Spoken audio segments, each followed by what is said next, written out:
I want you to think about someone in your life. A partner, a parent, a friend, a boss, someone you spent a lot of time with, someone you trusted completely. And I want you to remember a moment, maybe more than one, where you walked away from a conversation with them feeling confused, feeling like something was wrong, feeling like maybe you were the problem, like you were too sensitive, too emotional, like you remembered things wrong, like you were losing your mind. Now I want you to stay with that feeling, because what I am about to tell you might be the most important thing you hear this year. That confusion you felt, it was not an accident. It was not you being weak. It was not you being irrational. It was not a misunderstanding. It was a technique, a deliberate, calculated, psychological technique with a name. And once you know the name, once you understand exactly how it works, you will never be fooled by it again. It is called gaslighting. And today we are going deeper into it than any video you have ever watched. Before I explain what it is, I want to tell you where the name comes from, because the origin story tells you everything.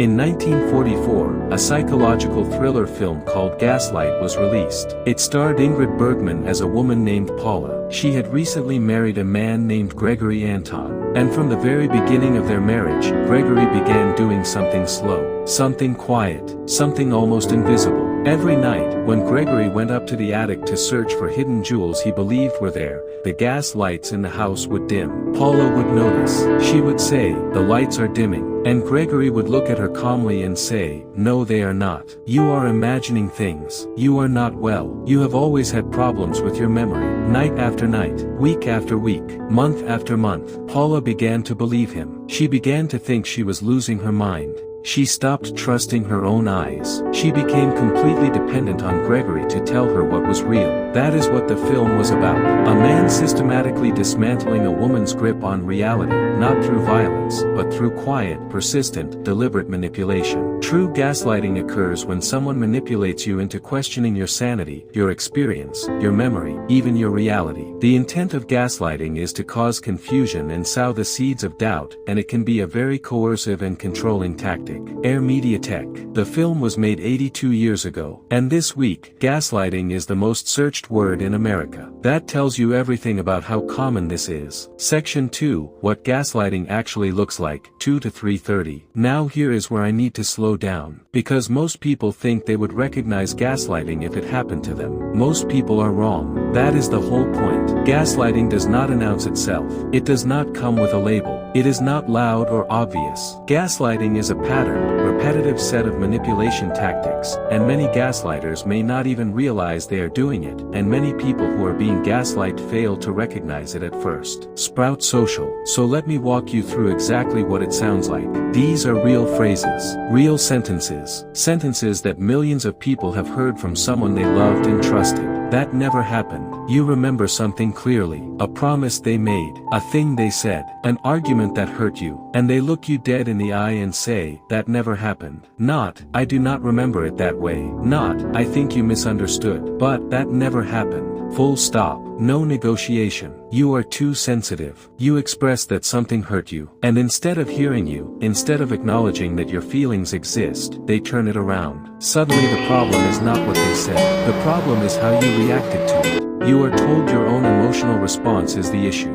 You are crazy. Accusing someone of being emotionally unstable is one of the most common tactics used in gaslighting. They might directly accuse you of being crazy, or they may simply suggest it with phrases like, "You might want to get your meds adjusted." And if you get upset or angry, they use your reaction as further proof that you are unstable. JSB Global Infotech. You are remembering it wrong. Your own memory becomes the enemy. Every time you bring up something from the past, something they said, something they did, they rewrite it. They add details that were never there. They remove details that were. Slowly you stop trusting your own version of events because theirs always seems so certain, so calm, so convincing. And here is the most dangerous part. Over time, the gaslighter becomes the authority over your life. Because you can no longer trust yourself and your perceptions of reality, you defer to them for an account of what is real. Crowdfire Inc. That is control. Total, invisible, psychological control. And the person experiencing it does not feel controlled. They just feel confused, and tired, and like they are always the problem. Now I want to tell you something that most videos on this topic get completely wrong. wrong. And it is important, because getting this wrong means millions of people are failing to recognize gaslighting when it is actually happening to them. Most people believe that gaslighting is something only narcissists do. That if you are being gaslight, the person doing it must have narcissistic personality disorder, must be a calculating, cold, deliberately cruel individual. That assumption is actually preventing you from recognizing manipulation in your own life. Research shows that gaslighting is just one piece of a much larger picture. While narcissists frequently use gaslighting tactics, this manipulative behavior, that is not okay, something shifts. The confusion starts to lift. And the fourth thing, understand that recognizing it is not the same as fixing it. Gaslighting that has gone on for months or years does not disappear the moment you name it. Healing takes time. It takes patience with yourself. The impact on you is what matters most, not whether the person doing it has a clinical diagnosis. Your experience of confusion, self-doubt, and reality questioning is valid regardless of their intent. YouTube thumbnail downloader. Here is what I want you to take away from this. You are not crazy. You were not too sensitive. You did not remember it wrong. You were being manipulated by someone who, consciously or not, needed you to doubt yourself so they could maintain control. And the fact that you are here, that you watched this, that something in you recognized enough to click play and stay until the end, that is your instincts working. That is the part of you that still knows the difference between real and not real. Trust that part. Protect that part. Because it has been trying to reach you for a long time. Subscribe to Coded Uncommon. Share this with one person who needs to hear it. Because sometimes the most powerful thing one human being can do for another is simply say, what you experienced was real.